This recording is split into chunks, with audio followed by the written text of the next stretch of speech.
जिधर तुम छुपे हो उधर देखना है, कन्हैया तुम्हें एक नजर देखना है।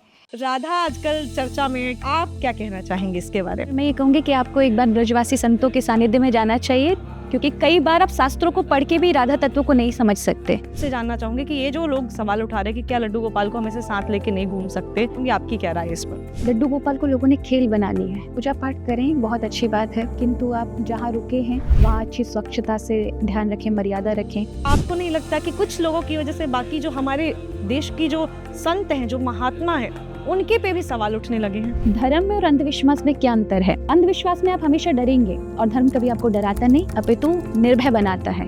आप कैसे देखते हैं लिव इन को, कि क्या लिव इन बुरा है या लिव इन सही है? ये मैं कहूँगी ये वेस्टर्न का है, उसमें आपने हमारे गंधर्व विवाह में जोड़ दिया उसको। आज का यंगस्टर अलग दिशा से देखेगा तो ये एक बहुत बड़ी हानि है। आपको नहीं लगता कि समय के साथ साथ हमारे साधु संतों को भी थोड़ा अपडेट होना चाहिए? कई चीजें हैं कि रूढ़िवादी परंपरा है, उनमें थोड़ा सा बदलाव होना चाहिए। बाकी ऐसा नहीं है कि कई चीजों पे मर्यादा है तो वो आवश्यक है हम सभी के लिए। कैसे जानेंगे कि जो हमारे सामने साधु जो बैठा है, जो बातें कर रहा है, उसकी नॉलेज एकदम सही है? या तो प्रभु की कृपा से आपके जीवन में ऐसा गुरु आए कि जो आपके जीवन को बदल कर रख दे। दूसरा, अगर आप बहुत अत्यधिक सरल और सहज सकारात्मक हैं, प्रभु से जुड़े हुए हैं, आपके पुण्य होने चाहिए ऐसे महापुरुषों से मिलने की।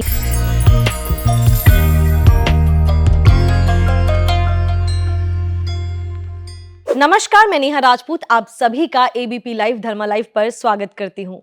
धर्म संवाद का ये एपिसोड बहुत ही खास होने वाला है। हर बार आप सभी जब हम किसी गेस्ट से बात करते हैं, उनसे सवाल पूछते हैं, वो अपने जब आंसर आपको देते हैं तो बहुत सारे सवाल लिखते हैं। कुछ लोगों को लगता है कि बहुत ज़्यादा धार्मिक बातें हो गई, लेकिन आज हमारे साथ जो स्टूडियो में मौजूद हैं, मैं आपको बताऊं, उनकी बातें यूथ को भी बहुत पसंद आएंगी। बहुत ही प्रैक्टिकल होती हैं। धर्म की बातें तो करती हैं, लेकिन बहुत ही प्रैक्टिकल बातें करती हैं। जब मैंने उनकी वीडियोज़ देखी, उनकी बातें सुनी, तो मैं भी एक तरीके से फ़ैन ही हो गई। तो सबसे पहले स्वागत करते हैं धर्म संवाद के इस एपिसोड में कृष्ण प्रिया जी का। तो दीदी सभी कहते हैं, हम भी आपको दीदी ही कहेंगे। जय श्री राधे। जय श्री राधे। राधा आपने कह दिया, राधा नाम पे बड़ा विवाद चल रहा है। शुरुआत वहीं से करते हैं। राधा आजकल चर्चा में है कि कुछ हमारे देखा जाए, नाम नहीं लेते हुए ही हम बात करेंगे, लेकिन सभी को ये विवाद पता है। कुछ लोग कह रहे हैं कि राधा कहीं वेद पुराण में कहीं इसका जिक्र नहीं है इनका, और कुछ लोग वही कह रहे हैं कि राधा तो ब्रज की रानी है, महारानी है, और बहुत सारे लोग उनसे जुड़े हुए हैं। तो ये विवाद एक तरीके से छिड़ गया है। आप क्या कहना चाहेंगे इसके बारे में? देखिए, पहले तो जिन्होंने अध्ययन नहीं किया होगा शास्त्रों का, वही भले ही कह सकते हैं कि सिर्फ एक भागवत के अंदर छोड़कर बाकी ऐसा नहीं है कि ब्रह्म वैवर्त पुराण है वहाँ पर राधा की महिमा है, ऐसे गर्ग संहिता है वहाँ पर महिमा है, अथर्ववेदी उपनिषदों में राधा उपनिषद है वहाँ पर राधा रानी की महिमा है। तो बहुत सारे शास्त्र हैं और वेदों के उपनिषद हैं जहाँ पर श्री राधा रानी की अगाध महिमा है। अगाध यानी भगवान कृष्ण से भी सर्वोपरि उनकी अलादनी आत्मा रूपी शक्ति है। तो मैं ये कहूँगी कि उन्हें अध्ययन करना चाहिए। और ब्रजवासी तो इसका प्रमाण है कि श्री किशोरी जी के आश्रय तले जो रहे हैं, परिवार वाले जान सकते हैं ना किसी की व्यक्तित्व की पहचान। तो मुझे लगता है कि ब्रजवासियों से अच्छा कोई नहीं जान सकता श्री किशोरी जी के बारे में। और जब हम शरीर को नहीं जान सकते, पहले तो अपने शरीर को ही नहीं पहचानते, तो आत्मा के तत्व की बात करना निरर्थक है। तो मैं कहूँगी राधा तत्व पर पहले आपको थोड़ा सा शास्त्र अध्ययन करना चाहिए, जो भी राधा तत्व के ऊपर प्रश्न चिन्ह उठा रहे उन पर। और मैं ये कहूँगी कि आपको एक बार ब्रजवासी संतों के सानिध्य में जाना चाहिए, क्योंकि कई बार आप शास्त्रों को पढ़ के भी राधा तत्व को नहीं समझ सकते। तो वहाँ पर आप शास्त्रों को पढ़ेंगे ना, तो कई जगहों पर राधा रानी की महिमा है, लेकिन फिर लिंक कई अन्य पुराणों में दिया है। तो आपको कनेक्ट करने के लिए ऐसे दिव्य महापुरुषों की, क्योंकि भगवान की आत्मशक्ति हैं। दिव्य महापुरुष कह रही हैं आप। मुझे अभी अचानक से, जब हम इस टॉपिक पे बात कर रहे हैं, मैंने थोड़े दिनों पहले प्रेमानंद महाराज जी की वीडियो देखी। उनको कभी मैंने गुस्से में नहीं देखा, लेकिन जब ऐसा लगा कि किसी ने राधा के बारे में जब मना किया, उनके बारे में ऐसी बात की, तो उनकी भावनाएं बहुत आहत हुई। उनको मैंने पहली बार वीडियो में गुस्सा देखा। तो आप ये जो बात कह रही, मैं रिलेट कर सकती हूँ कि ब्रज के लोगों को राधा रानी से कितना प्रेम है। और वो तो राधा तत्व में जी रहे हैं, जो किशोरी जी से अपना सर्वस्व जो इन्होंने समर्पित कर दिया किशोरी जी के चरणों में, उनके लिए राधा क्या है वो सामान्य व्यक्ति नहीं जान सकता। उनका जो क्रोध है, मैं कहूँगी वो किसी को देख कर के नहीं है कि किसी व्यक्ति विशेष पर है। अपनी आह्लादनी, अपनी इष्ट के प्रति कोई कुछ कहे तो वो उन्हें असहनीय है। तो संत अगर क्रोध करते तो वो कहीं ना कहीं सुधार के लिए है कि आप एक बार अध्ययन करें तो फिर उसके बाद आप बोलें। संतों की बात कर रहे हैं, आजकल बहुत सारे ऐसे संत हैं, बहुत सारे ऐसे महात्मा हैं जिनको हम देखते हैं छू मंतर चीज़ें ठीक हो जा रही हैं, टच कर देते हैं चीज़ें ठीक हो जाती हैं, पता नहीं कौन-कौन से मंत्र पढ़ देते हैं जो हमने कभी सुनी भी नहीं है या कहीं पे वो लिखी भी नहीं है और चीज़ें ठीक हो जाती है। आप बहुत समय से जो है आप भक्ति भाव में ही हैं, आप जो है ये सारी चीज़ें आप देख रही हैं, धार्मिक हैं आप काफ़ी। मैं आपसे जानना चाहूँगी, क्या ऐसा होता है कि बहुत लंबे समय तक जो है ध्यान करने से, भगवान का नाम जपने से इंसान के अंदर कुछ शक्ति आती है? अगर ऐसा देखा जाए तो मैं ये कहूँगी कि मेरा अपना, क्योंकि बाहरी रूप में तो मैं नहीं कह सकती कि कौन कितना वो है, लेकिन व्यक्तिगत अनुभव बता सकती हूँ कि अगर आप बहुत अत्यधिक सकारात्मक रहते हैं और बहुत अत्यधिक प्रभु के सानिध्य में रहते हैं तो हाँ, कई शक्ति आप नहीं भी जानते तो भी आती है और आपको नहीं पता होता, खुद भी पता नहीं होता और आप अपने मुख से कुछ कह दें और प्रभु से प्रार्थना उस समय कर दें कि प्रभु इस व्यक्ति का ऐसा कुछ है, तो ये सच है कि होता है वहाँ पर असर। अब ये चमत्कार का विषय नहीं कि इसको बहुत ज़्यादा विख्याति हम प्रदान करें कि नहीं ये तो मैं हूँ, तो ये अहंकार है, वो चीज़ें फिर चली जाती हैं। तो ऐसा नहीं है, संतों के पास वो सात्विक ऊर्जा होती है और ये तो आज आप देखें वेस्टर्न भी अब उसे प्रमाणित कर रहा है कि आप जब सबकॉन्शियस माइंड से या ये पॉजिटिव थिंकिंग से जुड़ते हैं तो इसका असर होता है आपके जीवन पर। ये तो बाहर के लोग तो मान रहे हैं, लेकिन आपको नहीं लगता कि कुछ लोगों की वजह से बाकी संतों का नाम खराब हो रहा है? क्योंकि कुछ लोग ऐसी चीजें कर रहे हैं, लोगों ने इसको शायद इस चीज को, कथावाचन को कह लीजिए या फिर आप धार्मिक चीजों को ले लीजिए, इन सब चीजों को अब एक पेशा बना दिया है, एक ऑक्यूपेशन बना दिया है, एक व्यापार बना दिया है, जिसकी वजह से जो एक्चुअल संत हैं, जैसे जो हर किसी के ऊपर एक सवाल खड़े हो जा रहे हैं, जैसे कुछ भी अटपटी चीजें कैमरे के आगे कर देते हैं, कुछ भी हास्यपद चीजें बोल देना या बहुत सारी अटपटी चीजें कर देना, लोग उसको जो है मजाक बनाने लग रहे हैं। तो ऐसा आपको नहीं लगता कि कुछ लोगों की वजह से बाकी जो हमारे देश की जो संत हैं, जो महात्मा हैं, उनके पे भी सवाल उठने लगे हैं? बिल्कुल सत्य है कि देखो, कई बार आप देखेंगे धर्म के साथ साथ अंधविश्वास भी चलता है, ठीक है? तो वो हर क्षेत्र में है, ऐसा नहीं है कि केवल यही धर्म में है। और कुरीति हमेशा से धर्म के साथ अधर्म स्टार्टिंग से चला है, तो हमेशा ऐसा नहीं हो सकता कि सभी धार्मिक हो जाएंगे। ऐसे 2-4 लोग रहेंगे जो धर्म पर कहीं ना कहीं प्रश्न चिन्ह लगाएंगे, लेकिन आपको समझना चाहिए धर्म में और अंधविश्वास में क्या अंतर है।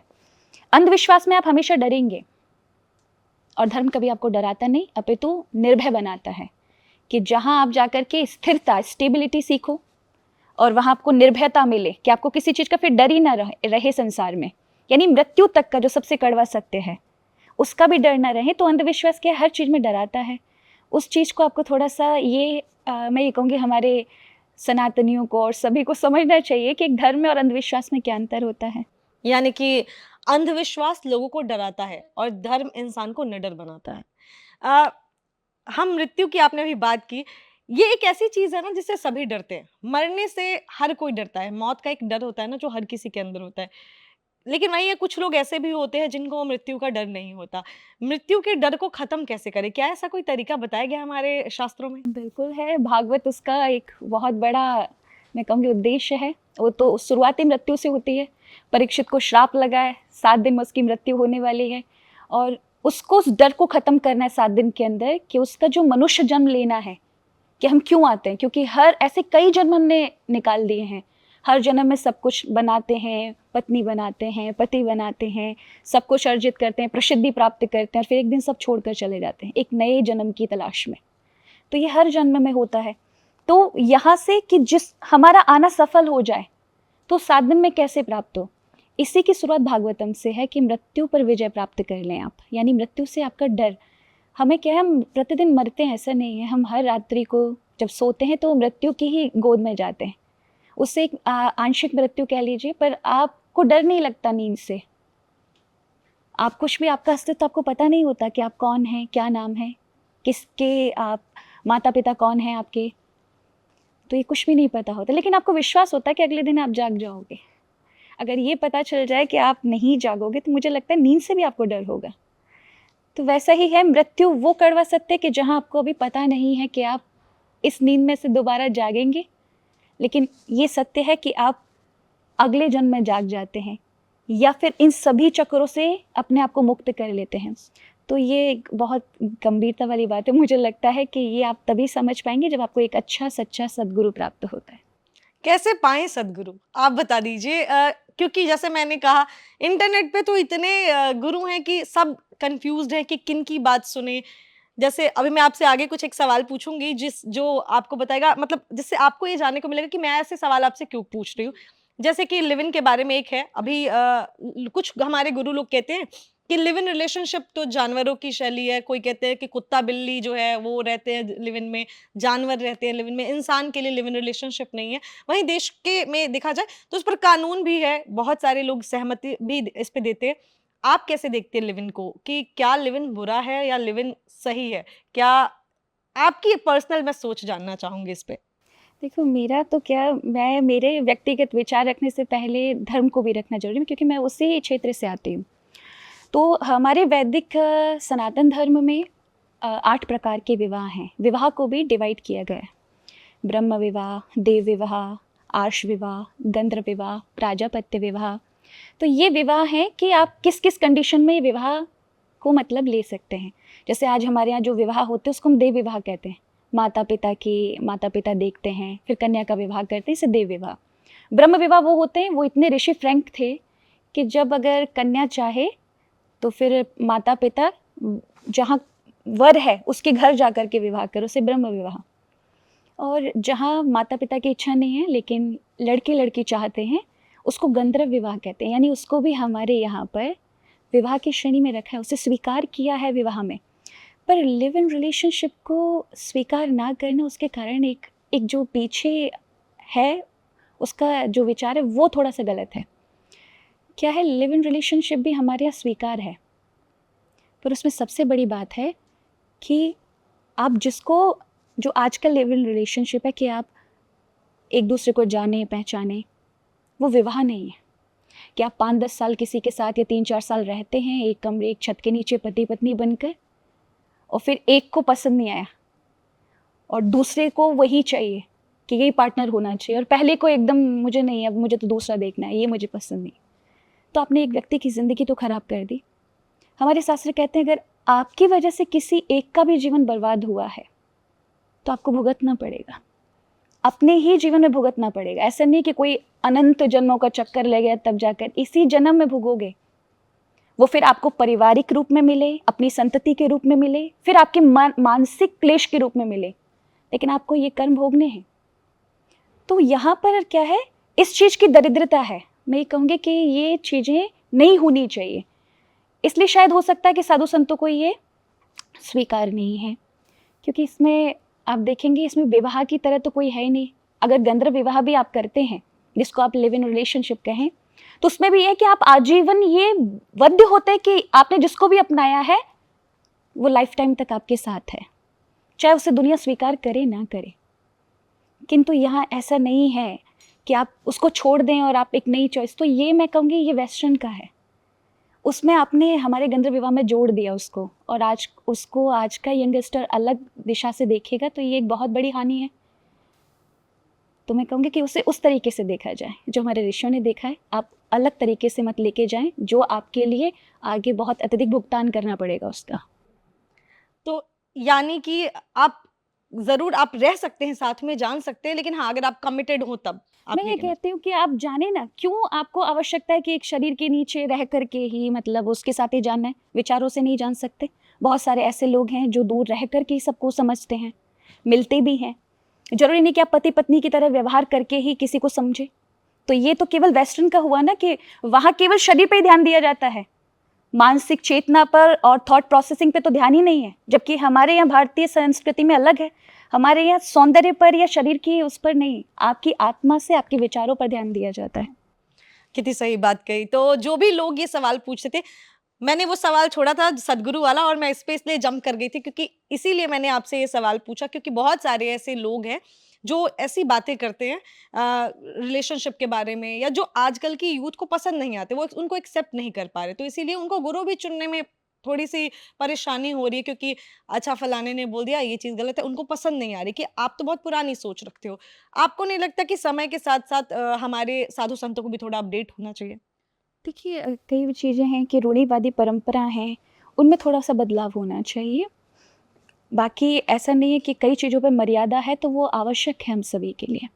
अगर वहाँ पर धर्म में मर्यादा ही नहीं रहेगी, तो फिर एक स्वच्छंद वाला जीवन हो गया ना। एक नदी भी 2 किनारों पे मर्यादित रहती है, तो आप सभी पूजा करने जाते, स्नान करने जाते। जिस दिन वो बाढ़ के कारण दोनों किनारे तोड़ करके और शहरों में घुस आती है, तो आपको उसी से डर लगता है कि आप दूर भागते हैं। तो धर्म में कई जगह मर्यादा होना परम आवश्यक है और उसको आज की जनरेशन को समझना चाहिए कि क्यों है। हम डिसिप्लिन नहीं मेंटेन करेंगे किसी चीज़ में। अगर हम एक स्कूल में भी जाते हैं तो हमारे अंदर एक लागू होता है कि आप अपना आत्म संयम करें, इसी से तुम्हारा बदलाव है। तो कहीं रूढ़िवादी परंपरा उन्हें बदलना चाहिए। मैं भी कई चीज़ों पर अगेंस्ट हूँ, कई चीज़ें होती हैं। 1-2 चीज़ें अगर आप बताना चाहें, क्या ऐसी चीज़ है जो जैसे- आपको भी लगता है कि चेंज हो जानी चाहिए?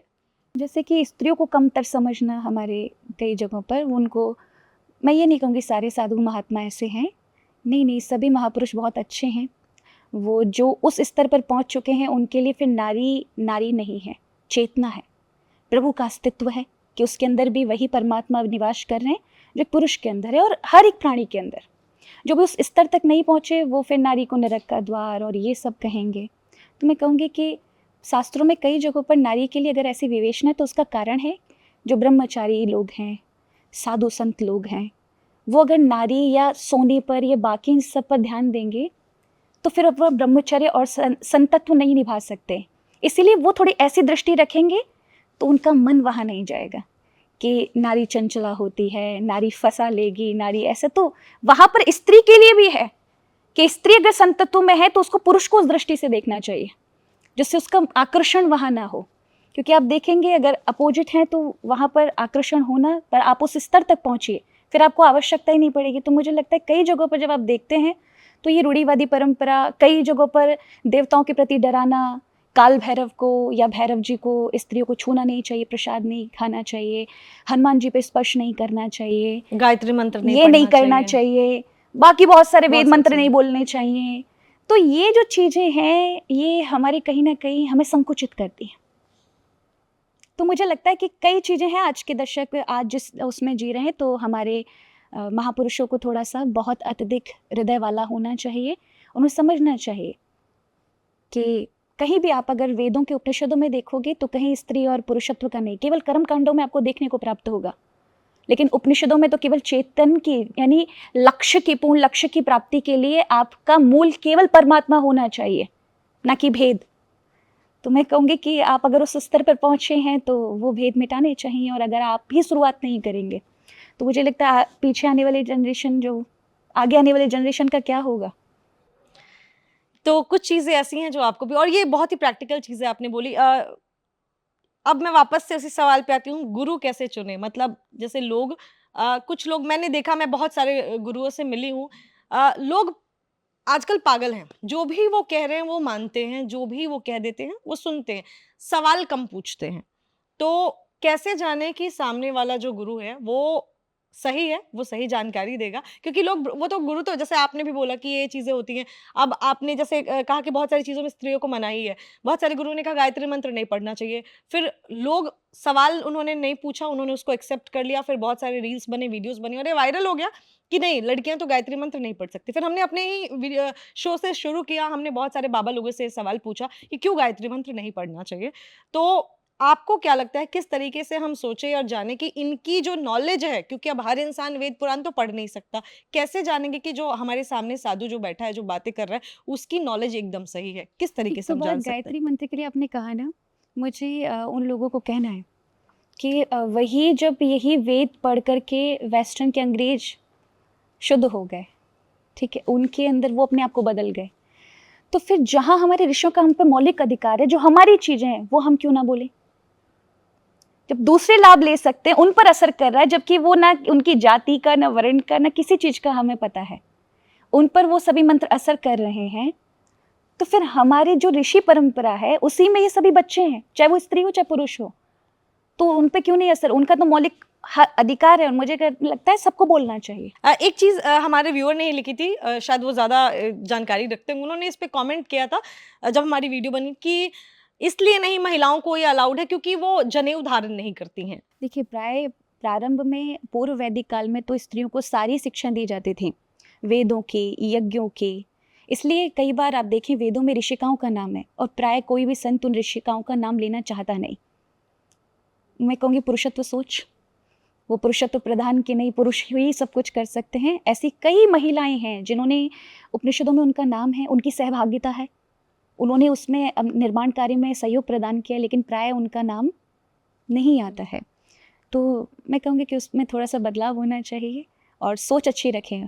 खासकर जो मुझे श्रवण कर रहे हैं वो तो आप सभी नमः शिवाय जाप करो, गायत्री जाप करो, जो आपके लिए आवश्यक है। हनुमान चालीसा पाठ करो, ये आपके लिए आवश्यक है, आपके जीवन को बदलने के लिए सामर्थ्यवान है। और मुझे लगता है कि इसमें आपको इतना नहीं सोचना चाहिए। संतों की उन सभी चीज़ों को नमन है, किंतु भगवान से जुड़ने के लिए आपको किसी की आवश्यकता नहीं है, मुझे जहाँ तक लगता है। और रही सद्गुरु की बात, तो सद्गुरु के लिए भी यह है कि पहला, बहुत सारे कारण हो सकते हैं। या तो प्रभु की कृपा से आपके जीवन में ऐसा गुरु आए कि जो आपके जीवन को बदल कर रख दे। दूसरा, अगर आप बहुत अत्यधिक सरल और सहज सकारात्मक हैं, प्रभु से जुड़े हुए हैं, तो आप किसी गुरु के पास पहुँचेंगे, उसका अपना ऑरा ही बता देगा कि वो कितना जुड़ा हुआ है, आंतरिक रूप से प्रभु से जुड़ा हुआ है और आपके जीवन को बदलने की सामर्थ्य रखता है या नहीं।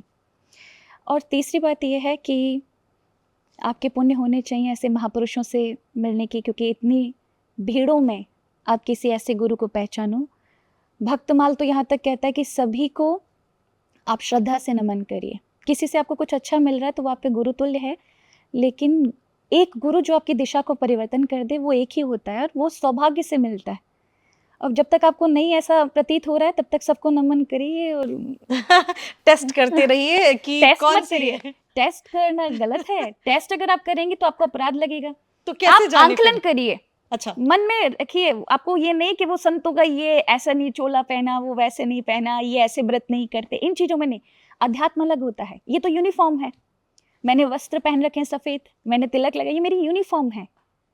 लेकिन मेरा स्वभाव कैसा है, ये मेरी आध्यात्मिकता है। मैंने अपने आप को और मेरे मन को कितना जाना है, हर स्तर में अपने आप को संभाला कैसे है, जीवन की कितनी गहराइयों को हम समझते हैं, ये हमारा मौलिक सिद्धांत है। तभी हम दूसरों को परिवर्तन कर सकते हैं ना। तो ये आवश्यक है। तो आप किसी गुरु के पास बैठेंगे, समय बिताएंगे, तभी आपको पता चलेगा। ऐसे नहीं क्विक में कि टेक्नोलॉजी की तरह आप हर चीज एकदम से क्योंकि सडन आजकल क्या होता है ना, आजकल यूथ को सब कुछ बहुत फास्ट फास्ट चाहिए, तो इसीलिए वो गुरु की तलाश में बहुत ही फास्ट होके पर कर रहे हैं। जीवन का ऐसा फास्ट नहीं होता है। एक पौधे को भी अगर आप लगाना चाहेंगे तो बीज बोना पड़ेगा, उसके लिए एक टाइम चाहिए। मैं आपसे जानना चाहूंगी आपकी पर्सनल जर्नी के बारे में। कैसे आपको ऐसा लगा, क्या आप बचपन से ही, जैसे आजकल 4-4 साल के बच्चों को हम देख रहे हैं, वो भागवत की कथा कर रहे हैं या भागवत के बारे में जानकारी रखते हैं, गीता के बारे में जानकारी रखते हैं, क्या आप भी बचपन से धार्मिक थी या एक लाइफ में टर्न आया तब आप धार्मिक हुई? कैसे आप मतलब आप धर्म की तरफ आए? अच्छा, मैं ये कहूँगी कि वैसे तो मैं हमेशा से बोलती हूँ, हमारे परिवार का माहौल ऐसा था। आपको अगर शुरुआत में बच्चों को आप भगवान से प्रीति से जोड़ देते हैं या थोड़ा बहुत भी वो देखते हैं, तो उसमें कहीं ना कहीं खुद का विकास उनके जीवन में छुपा होता है। बचपन से ही वो अपने डिसीजन लेने के लिए, निर्णय लेने के लिए एक माहिरता उन्हें प्राप्त होती है, क्योंकि आपने उससे, जहाँ से वो आए, उस परम चेतना से जोड़ा है। तो उनको बाकियों की तरह ये सब नहीं कि उनको ये सब डिस्कशन करना है कि 12th में जाके क्या डिसाइड करना है, उसमें जाके क्या डिसाइड करना है, उसमें भी कंफ्यूज हैं। तो ऐसा नहीं होता। मेरा ऐसा था, मेरी माताजी बचपन से ही, उन्होंने हमेशा से, मतलब मैं इतनी आध्यात्मिक तो नहीं थी, मैं ये कहूँ कि नहीं, मैं सारे टाइम पूजा पाठ पे बैठी रहती थी। मेरी स्कूलिंग भी रही है। तो मेरी माताजी को मैं देखती थी, ऑब्जर्व बच्चा करता है, देखता है कि उनकी माँ पाठ पूजा कर रही है। तो फिर हमारी माताजी का एक था कि वो हर एकादशी और हर सोमवार, ये घर में अनिवार्य था कि करना ही करना है, भोजन नहीं बनेगा, फलार करना है। अब नहीं पता था कि क्या है। अगर कथा में जा रही हैं माताजी तो हम खेल रहे हैं, कूद रहे हैं, माताजी कथा सुन रही है, पर वो क्या था, वो सब चीज़ें कहीं ना कहीं माइंड में हमारे चल रही होती हैं। और वो बालपन था। 7 वर्ष की आयु में एकदम से सब कुछ बदल गया मेरे लिए कि मेरे जीवन में एक ऐसे संत आए कि उन्होंने मुझे नाम प्रदान किया, दीक्षा प्रदान की, उन्होंने गुरु मंत्र दे दिया और यही तुम्हारे लिए सब कुछ है। और मेरा नियम था कि मैं जाप करूँगी। और फिर धीरे धीरे वो सब अपने आप कैसे माहौल प्रभु ने बनाया है, जबकि ऐसा कोई मैंने सोचा नहीं था कि मुझे ये बनना है, ना ही ऐसी कोई डिज़ायर थी कि ऐसा बनना है, किसी को देखकर ऐसा मन में हुआ है या मेरी फैमिली बैकग्राउंड ऐसा था। अपने आप जैसे भगवान ने ये मेरे लिए रास्ता पहले से चुन रखा था और मुझे वैसे वैसे हर रास्ते पर वो पड़ाव मिलते रहे। यानी 7 वर्ष की आयु में आपको अपना गुरु मिला और आप फिर और आज ऐसे भी मैं कहूँगी कि ऐसे भारे उसमें बहुत सारे जहाँ संत हैं, हमारे माता पिताजी की बहुत खोज रही। लगभग 10 वर्षों तक वो खोजते रहे कि वो गुरु किसको बनाएंगे और उनके समक्ष बड़े बड़े महापुरुष थे। किंतु वृंदावन में एक ऐसे त्यागी महात्मा, जहाँ मुझे उन्होंने पहचाना। बच्चों के झुंड में हम गए टॉफ़ी मांगने, क्योंकि छोटे बच्चे हैं, वो महात्मा जी टॉफ़ी देते थे बच्चों को। और वहाँ पर है ना, उन्होंने पहचाना और अंदर बुला करके कहा, बेटा तुम पर श्री जी की कृपा बरसने वाली। और 1 वर्ष के पश्चात उन्होंने मुझे दीक्षा प्रदान की और वो दिन था कि मेरा जीवन परिवर्तन हो गया। यानी कि लेकिन एक बच्चे को कहते हैं ना बहुत सारी और भी चीजें, जैसे खेलना कूदना, लेकिन क्या इतनी शक्ति होती है? अगर बहुत छोटी उम्र में आप थी, आपने दीक्षा ले ली, तो मैं वो तो नहीं कहूंगी कि क्या उस टाइम पे थॉट प्रोसेस था, लेकिन वो चेंज क्या अचानक आया? जैसे इंसान को मेडिटेशन करने में भी 5 दिन या 10 दिन लग जाते हैं, वो एक आदत बनाने में, हैबिट बनाने में, तो क्या सडन चेंज किसी की लाइफ में जैसे रातों रात तो नहीं आता, एक बदलाव लगता है? कितना समय लगता है धर्म से जुड़ने में और कितना समय लगता है खुद को परिवर्तित करने में, धार्मिक बनाने में? जैसे मेरी माताजी कहती हैं और मैंने जहाँ तक देखा है, मुझे खेल में इतना रुचि नहीं थी शुरुआत से। मेरा ऐसा नहीं है कि मैं बहुत ज़्यादा बच्चे खेलते उनमें ज़्यादा रहती हूँ। मेरा हमेशा अध्ययन में रहता था कि मुझे अध्ययन करना है, तो मैं अपने स्कूल के टाइम में अपने ही कामों में इतना व्यस्त रहती थी, मुझे टाइम ही नहीं था बाकियों की तरह खेलना, जो हमारे परिवार के बच्चे वगैरह खेलते थे। और मैं ये कहूँगी कि ये चमत्कार है मेरे लिए, और इसका मैं इसलिए मानती हूँ क्योंकि मैंने जब शास्त्रों का अध्ययन किया तो उसमें भगवान कृष्ण गीता में कहते हैं कि जहाँ किसी कारण से आपका लक्ष्य छूट जाता है और अगर ये जीवन आप वो पूरा नहीं कर पाए हैं, तो आपकी भक्ति और किए हुए अच्छे सत्कर्म कहीं नहीं जाते, अगले जन्म में वो आपको वैसे ही प्राप्त होते हैं और उसको जगाने का कार्य भगवान का होता है। तो मुझे आरंभ में संस्कृत में मैं बहुत अच्छी नहीं थी, मैं सही बता दूं, क्योंकि मैंने बहुत चाहा कि संस्कृत में, लेकिन वही है कि वहाँ पर लड़कियों को अलाउ नहीं था। तो मेरी इच्छा थी मैं संस्कृत को भी सीखूं और जानूं, मुझे श्लोक बहुत अच्छे लगते थे। तो मेरी माताजी तब जो मैं बता रही थी, गुरुजी जो हमारे हैं उनके पास गई मैं, तो उन्होंने मुझे एक राधा कृपा कटा स्तोत्रम दिया और कहा इसको पढ़ो। अब विश्वास नहीं मानेंगे कि मैंने शाम के समय उनसे लिया, उन्होंने पुस्तक दी और मेरा मन बार बार करा तो उसे पढूं, और जब मैंने पढ़ा और दूसरे दिन वो सारे श्लोक जा कर के वो मुझे कंठस्थ हो गए और वो सारे श्लोक जा कर के मैंने अपने गुरुदेव को सुनाए और उन्होंने कहा बरस गई तुम पे कृपा, और बहुत खुश हुए। उन्होंने एक भगवान का एक सुंदर चित्रपट दिया जिसमें माखन वो बहा रहे थे, तो वो मेरे लिए एक स्वर्णिम उपहार था अपने गुरुदेव की तरह, और उसके 1 साल बाद मुझे दीक्षा प्राप्त हुई। तो मैं कहूँगी कि कहीं ना कहीं पूर्व के संस्कार होते हैं, क्योंकि मैं उस समय उतनी उम्र में ही नहीं थी कि मैं मेडिटेशन कर सकती या ध्यान कर सकती। वो मेरे लिए एक चमत्कार की तरह ही है कि अगर आपको एक योग्य गुरु मिलता है तो शायद वो आपके जीवन को बदल के रख देता है। और आज आप भी कई लोगों के जीवन को बदल रही हैं अपनी बातों से। कृष्ण की बात हो रही है, ऐसा नहीं हो सकता कि हम मथुरा की बात ना करें, कल्कि की बात ना करें। सभी कह रहे हैं कलयुग चरम पे है, कलयुग चरम पे है। जैसे कुछ भी होता है तो ऐसे आजकल लोग बातों बातों में ऐसे कहते थे कलयुग तो अब पीक पे आ गया है, फिर कुछ लोग वहीं कहते हैं अभी कलयुग की शुरुआत है। कलयुग पहुंचा कहाँ तक है, मैं आपसे जानना चाहूंगी। कलयुग की वैसे आयु 4,32,000 है, जिसमें 5,125 वर्ष हो चुके हैं, तो अभी कलयुग का आंशिक है, आरंभ काल है। लेकिन हाँ, ये है कि कलयुग का जो असर है वो अभी प्राय हमें देखने को मिलता है। इससे भी भारी असर, मतलब और ज़्यादा भयानक रूप हमें देखने को प्राप्त होगा जब भगवान कल्कि का अवतार होगा। उसमें यह है कि व्यक्ति का जिन जिन चीज़ों को वो बढ़ाता जा रहा है, उन्हीं चीज़ों से वो दूर भागेगा, यानी वही चीज़ों उसका नाश करने का, आप उसको आज का विकास कह सकते हैं। कि हम जिस तरह से आज नई नई टेक्नोलॉजी की ओर जा रहे हैं, विकास वही हमारे लिए विनाश का कारण बन सकती है। वहाँ लिखा है लोग सब कुछ छोड़ के जंगल की ओर भागेंगे, लेकिन जंगल भी उनके लिए सुरक्षित नहीं होंगे क्योंकि वो उसका भी विनाश कर चुके होंगे। लोगों के कद बहुत छोटे हो जाएंगे, आयु बहुत छोटी हो जाएगी, लोग एक दूसरे को मार के ही तभी अपना भरण पोषण करने के लिए तैयार हो जाएंगे। ऐसी दशा कि जहाँ तमस प्रधान होगा, केवल स्वार्थ ही स्वार्थ दिखाई पड़ेगा, ऐसे में चरम सीमा पर कलयुग होगा। तब ऐसा नहीं है कि कोई दुनिया ही पलट जाएगी कि कलयुग जब भगवान कल की आएंगे, तो उसका अर्थ है कि जब भगवान का अवतार होगा तब वो वहाँ पर है कि वो आएंगे और सबका विनाश करेंगे। वहाँ परिवर्तन होता है विचारों का, कि जो इस प्रकार की स्वार्थमय जीवन को जी रहे लोगों की प्रवृत्ति में अचानक से बदलाव आए, कि वो सात्विक और लोगों के भलाई और दया, ये प्रेम, ये सारी चीज़ें उनके अंदर विद्यमान हो जाएं। और ये होता है, सत्संग से होता है। कई लोगों को बदलते देखा है जो बहुत अत्यधिक स्वार्थ में जीवन जी रहे होते हैं और उनमें अचानक बदलाव आता है और वो सत्य की राह पर आ जाते हैं। तो ऐसा होता है, तब आप कहते सत्युग आरंभ हो गया, मतलब विचारों का परिवर्तन। यानी कि कलयुग का अंत ये नहीं होगा कि दुनिया खत्म हो जाएगी, अरे नहीं, जैसे ऐसा कुछ नहीं। देखो ये बहुत सर्कुलेशन में घूम रहा एक व्रत की तरह है कि यहाँ पर टाइम कभी ऐसा नहीं है कि यहाँ सब पृथ्वी, अब भले साइंटिस्ट 2012 में 11 में बोल रहे थे, अभी बोल रहे 2024-25 में भविष्य मालिका को लेके सब खत्म हो जाए। कुछ खत्म नहीं होने वाला है, पृथ्वी वैसे ही चलेगी, ये जीवन वैसे ही चलेगा। हाँ, कई जगहों पर ये है कि अभी जो चल रहा है ये सत्युग काल है, इसे आप कलयुग नहीं कह सकते। शास्त्रों में ये भी वर्णन है कि बीच बीच में कलयुग में सत्युग की वृत्ति होगी कुछ समय के लिए, जब आप धर्म को चरम सीमा पर देखेंगे, और फिर उतनी तेजी से कलयुग में आप अधर्म को भी चरम सीमा पर देखेंगे।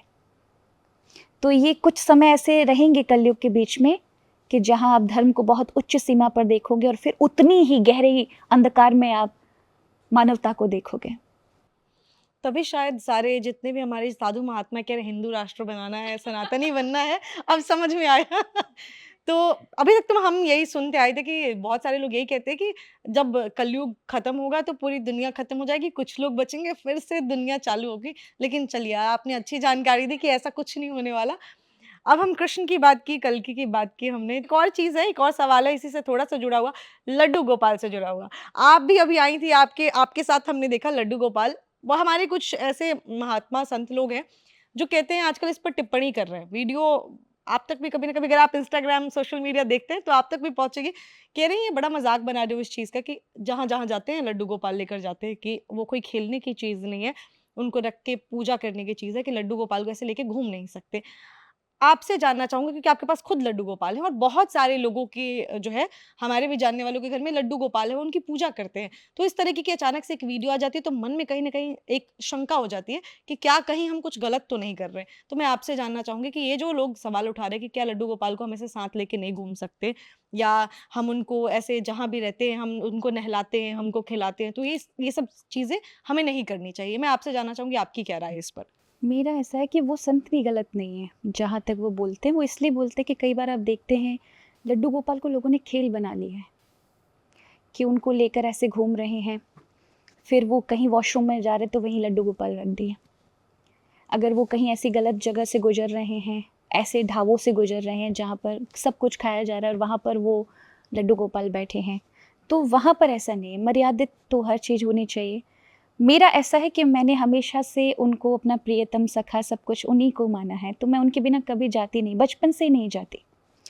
तो मुझे इतनी मर्यादा है, पता है कि मुझे कहाँ-कहाँ जाना चाहिए और कहाँ मैं नहीं जा सकती हूँ, इसलिए मैं बहुत मर्यादा में ही अपने ठाकुर को लेके चलती हूँ। कई जगहों पर ऐसा होता है कि जहाँ मुझे बहुत आवश्यक होता है कि यहाँ मैं नहीं ले जा सकती, वहाँ नहीं लेके जाती, और जहाँ मुझे लगता है यहाँ मर्यादा निभाई जा सकती है और यहाँ पर ऐसा अनुकूल है, तो मैं लेके जाती हूँ। मेरे लिए वो सखा के रूप में भाव का विषय है, तो आप लेके जा सकते, कोई बुराई नहीं है, लेकिन आप मर्यादा का विषय ध्यान रखेंगे।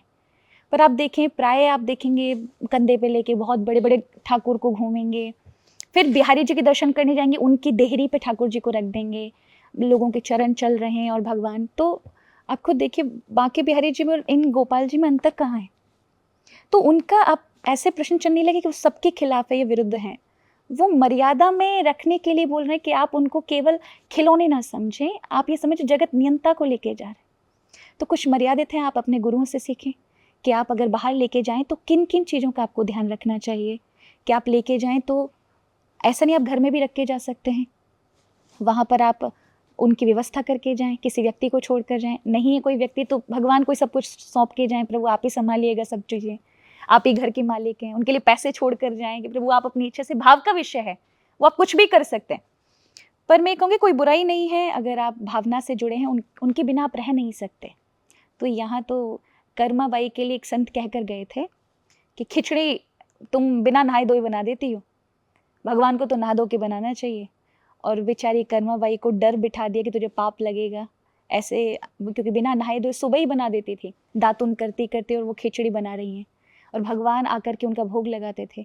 तो नहा धोने के कारण उनको 12 बज गए और भगवान आए, जगन्नाथ जी, माँ खिचड़ी कहाँ है, खिचड़ी कहाँ है। और 12-1 बज गए, तब तक राजभोग का घंटा बज गया, भगवान को जाना पड़ा। बस खिचड़ी में हाथ ही रखा था और जगन्नाथ जी के हाथ बिल्कुल ऐसे खिचड़ी में डूबे हुए। तो ये देखकर पंडों ने कहा, पुजारियों ने, कि प्रभु आप कहाँ भोग लगाने गए थे, यहाँ तो राजभोग की तैयारी है, हमने तो मालपुए ये सब बनाए, खिचड़ी का कहीं भी कोई लेश नहीं है। तो कहा कि एक साधु की वजह से मैं जो सुबह भोग पा के आता था खिचड़ी का, उसने कर्मा को न जाने क्या क्या सिखा दिया है कि उसने नहा धोने के कारण मैं इतना विलम्ब हो गया कि आज मैं खिचड़ी का भोग ना लगा सका, बस खाने ही वाला था, आपने घंटी बजा दी। तो आप जाकर उस भक्ता को कही, वो जिस प्रकार से बनाती है उसी प्रकार से तो भाव का विषय है। हम इस स्तर पर तो नहीं पहुंच सकते कि आप सभी सामान्य व्यक्ति कर्माबाई तक पहुंच जाएं, लेकिन हाँ, अगर आपका भाव उस प्रकार का है, आप उनके साथ बहुत अटूट संबंध है, तब तो आपको ले जाना चाहिए, नहीं छोड़ना चाहिए, क्योंकि आपके गोपाल जी भी आपसे उस तरह से जुड़ चुके हैं। तो वो खुद ही आपको अपने मन में, अंतर मन में दिखा देंगे कि तू मुझे छोड़ के जा रहा है, तेरा कार्य नहीं बनेगा। मेरे साथ होता है। अच्छा। मैंने कभी भी छोड़कर अपने कमरे में अगर मैं जाने का प्रयास करती हूँ तो मेरा कार्य मार्ग में रोक देंगे, होगा नहीं।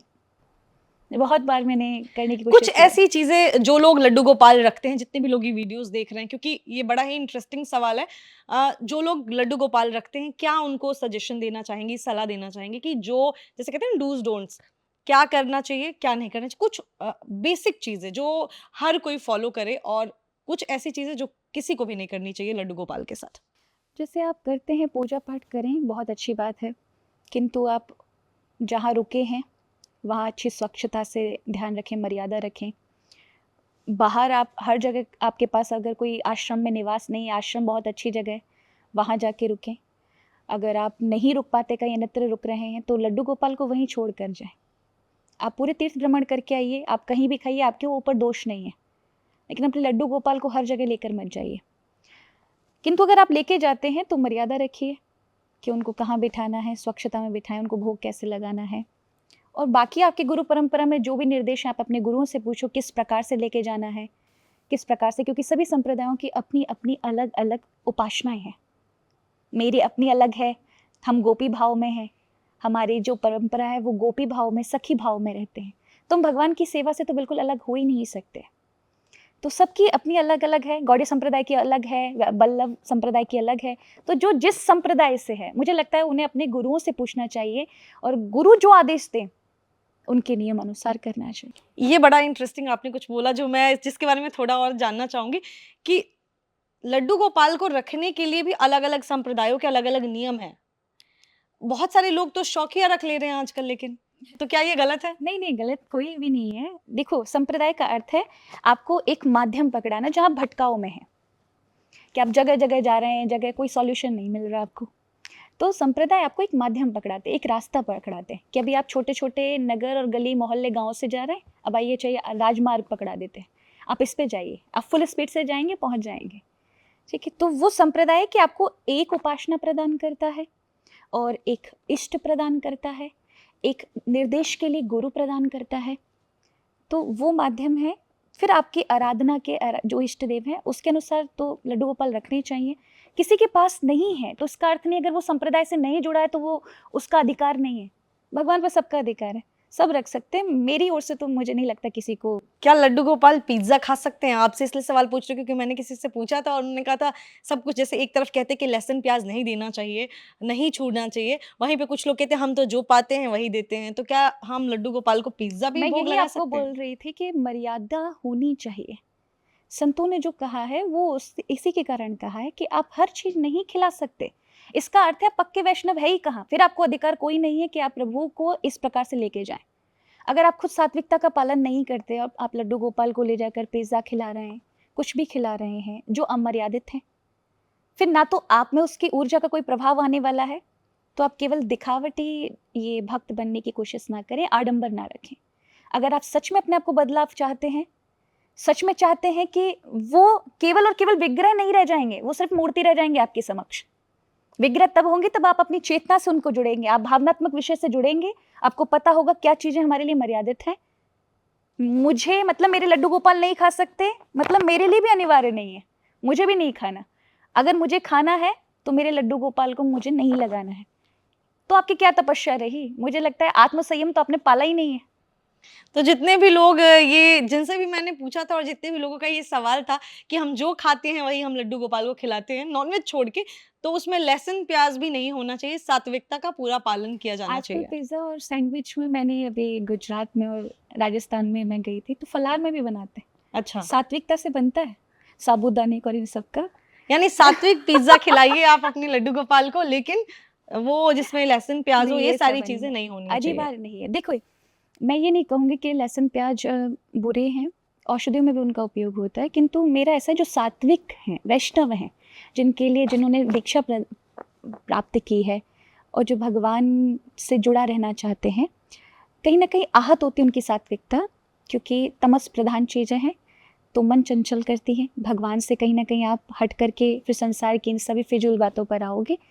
तो ऐसे लोगों के लिए लहसुन प्याज और बाकी जो अत्यधिक गर्मी प्रदान करते हैं उन चीज़ों का निषेध है। तो इसलिए आप प्रभु को भी नहीं लगा सकते ना, सच्चा वैष्णव नहीं लगा सकता।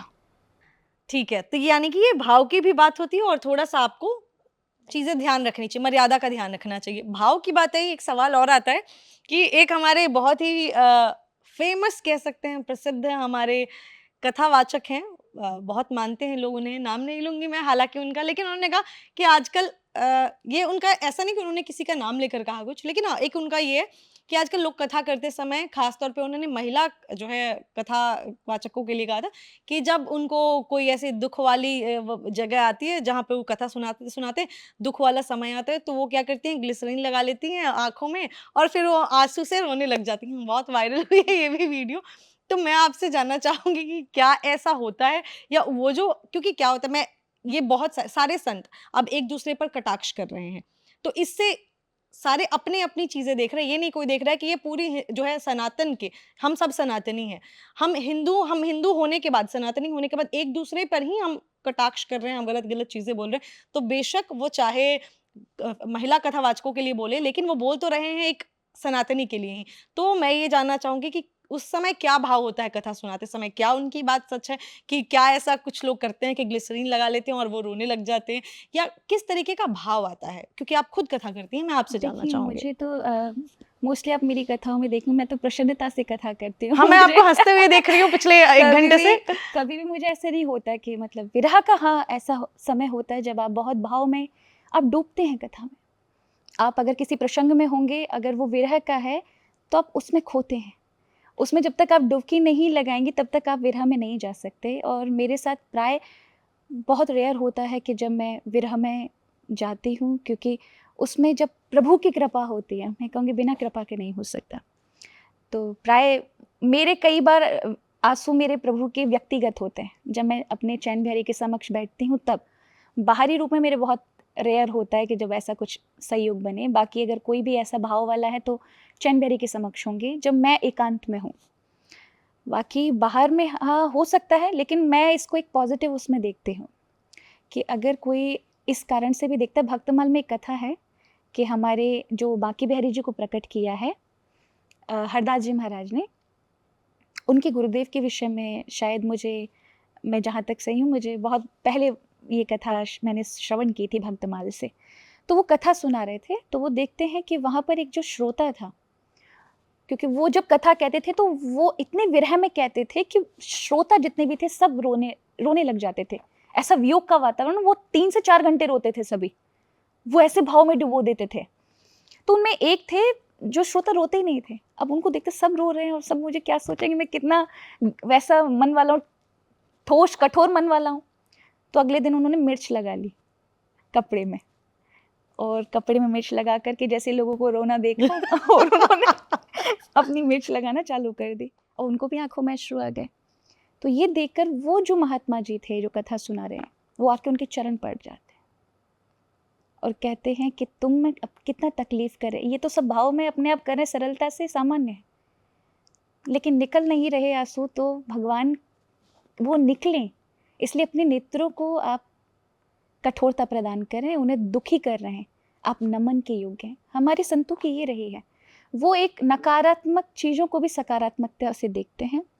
तो मैं हो सकता है कि वो जो हैं वो सही दिशा देने के लिए ऐसा बोल रहे हों, लेकिन हमें सभी को सकारात्मकता देखनी चाहिए हर चीज़ में। अगर कोई गलत भी करे तो उसको सही दिशा मिले। हालांकि बाबा बागेश्वर ने कहा था, उन्होंने बड़ा फन वे में कहा था कि आजकल जब अच्छा। वो बोलते भी हैं बड़ा ही हाँ, वो मस्ती तो के साथ, तो उनकी ये लाइन थी कि हनुमान जी उन्होंने की कृपा है उन पे। किसी का नाम नहीं लिया और बहुत ही मस्ती से उन्होंने किसी को ऐसे हाँ। टारगेट प्राय करके नहीं होता है होगा, ऐसा नहीं है।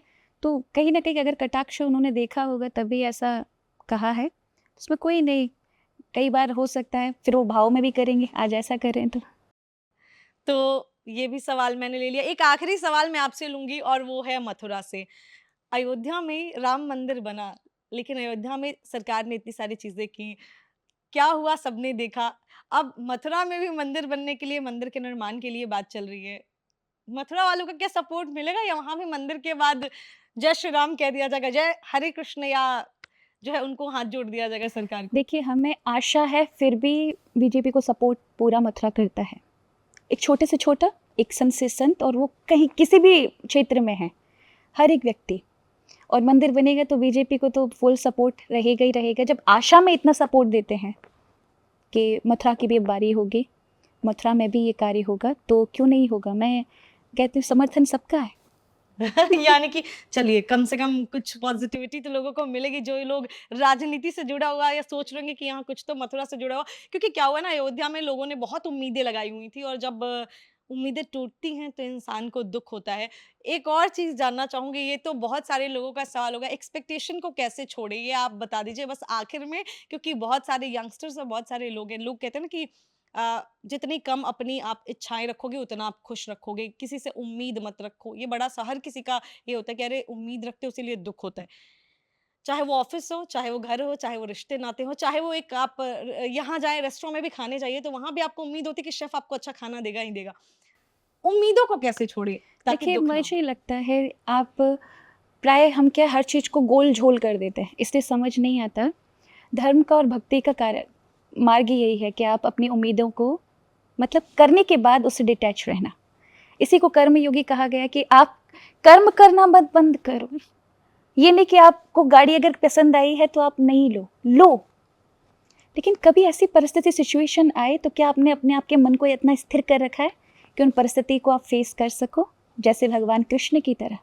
उनके जीवन में जितना अटैचमेंट तुम्हें दिखाई पड़ता है उससे ज़्यादा डिटैचमेंट है कि वो द्वारिका में उनकी इतनी पत्नियां, इतने बच्चे हैं, लेकिन जिस दिन उन्होंने द्वारिका को छोड़ा तो अपने सारे के सारे जितने भी परिवार वाले थे उनको ये नहीं कहा कि तुम अब मेरे बाद द्वारिका संभालना या मेरे भगवान पद को संभालना। कहा 7 दिन के अंतर्गत द्वारिका खाली कर देना, क्योंकि वो डूब जाएगी।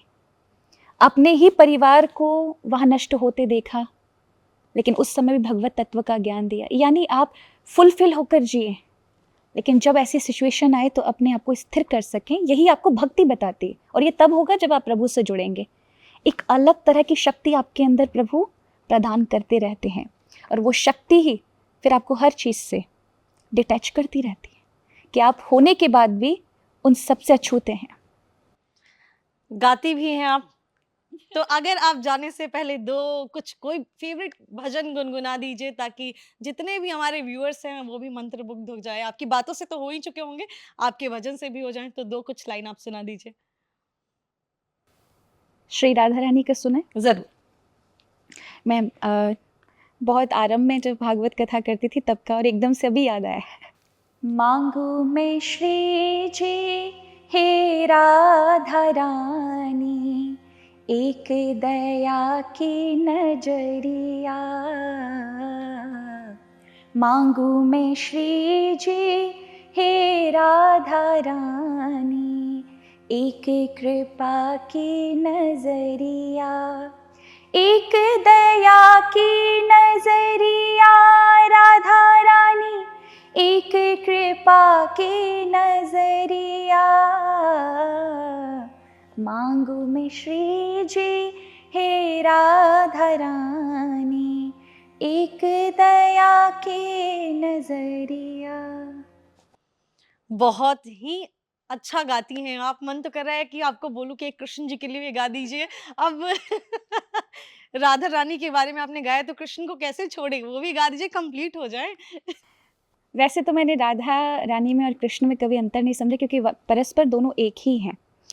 जब आप रस की बात करते तो वही कृष्ण है, और वही जब भाव की बात आती है तो एक माँ का जो स्वरूप होता है वही राधा है, पिता के स्वरूप में वो कृष्ण है। तो जैसे आप दर्पण में देखते हैं तो एक व्यक्ति दो दिखाई पड़ता है क्योंकि उसका प्रतिबिंब है, पर वो दो नहीं होते। उसी तरह राधा है, भगवान का प्रतिबिंब है जो भगवान को आनंद प्रदान करता है। तो वो दो नहीं है, एक ही है। पर फिर भी आपने कहा है कृष्ण के लिए तो जरूर गाइए, क्योंकि मैंने कहा ना आप इतना अच्छा गाती हैं, वो एक तरीका हो गया कहने का, लेकिन आप फिर भी गाइए जरूर कृष्ण के लिए। जिधर तुम छुपे हो, जिधर तुम छुपे हो, उधर देखना है। कन्हैया तुम्हें एक नजर देखना है। कन्हैया तुम्हें एक नजर देखना है। उबारा था जिन हाथों ने गिद्ध गज को, उबारा था जिन हाथों ने गिद्ध गज को, उन्हीं हाथों का, उन्हीं हाथों का अब असर देखना है। कन्हैया तुम्हें एक नजर देखना है। बहुत ही अच्छा गाती हैं। और एक चीज मैं सभी को बोलना चाहूंगी, इस पूरे इंटरव्यू में जो एक बहुत ही अच्छी चीज लगी वो आपके साथ ये है, आप पूरे इंटरव्यू में स्माइल करती रही, बहुत ही पॉजिटिव रही। मैंने हर तरीके से पॉलिटिक्स से रिलेटेड, किसी के कटाक्ष से रिलेटेड हर तरीके के सवाल पूछे, लेकिन आपने बहुत ही पॉजिटिविटी के साथ जवाब दिया, आपने किसी को कुछ भी बुरा नहीं बोला। तो मुझे ऐसा लगता है कि शायद लोगों को यही सारी चीजें ढूंढनी चाहिए। जब आप गुरु ढूंढने जाते हो ना, तो सच में आपने जो एक बात बोली कि आप जब बगल में बैठते हो तो आपको फील हो जाता है, तो आपकी पॉजिटिविटी, आपका ऑरा आज मुझे फील हुआ पूरे टाइम। बहुत बहुत शुक्रिया। लेकिन हाँ, जाने से पहले धर्म संवाद का एक रिचुअल है, छोटा सा रिचुअल हम भी करते हैं। रिचुअल ये है कि आज आपकी लोगों ने बातें सुनी, अब वो आप पहली बार हमारे शो पर आई हैं, आपसे उनके सवाल होंगे।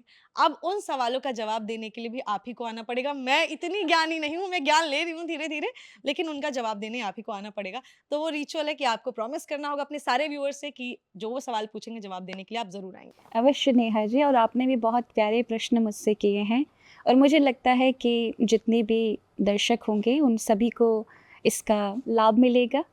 और अवश्य उनके मन में कोई प्रश्न होंगे, तो मेरा तो हमेशा से ये रहा है कि कैसे भी करके मेरे से जो भी बन सकता है मैं करूं। तो अवश्य जब भी आप आमंत्रित करेंगे और लोगों के प्रश्न होंगे हमारे अपनों के, तो मैं अवश्य आऊँगी। तो जितने भी लोग ये वीडियो देख रहे हैं, आपकी जो भी सवाल हैं, जिस तरीके के भी सवाल हैं, आज हमने सिर्फ बात की उन हॉट टॉपिक्स की जो अभी हर जगह वीडियो में आपको वायरल वीडियोस में देखने को मिल रहे होंगे। और यकीन मानिए आपको हर तरीके का जवाब जो है, हर तरीके का सवाल जो था उसका बहुत ही सही जवाब मिला है। तो जो भी आप और भी सवाल पूछना चाहते, चाहे वो कृष्ण से जुड़ा हुआ, वेद से जुड़ा हुआ, पुराण से जुड़ा हुआ, शास्त्रों से जुड़ा हुआ कोई भी ऐसा सवाल है, कॉमेंट सेक्शन में लिखिए। अगली बार जब भी आएंगी दीदी हमारे साथ तो आपको जरूर जवाब देंगी। तो मिलती हूँ आपसे किसी अगली वीडियो में, तब तक खुश रहें, ख्याल रखें, नमस्कार।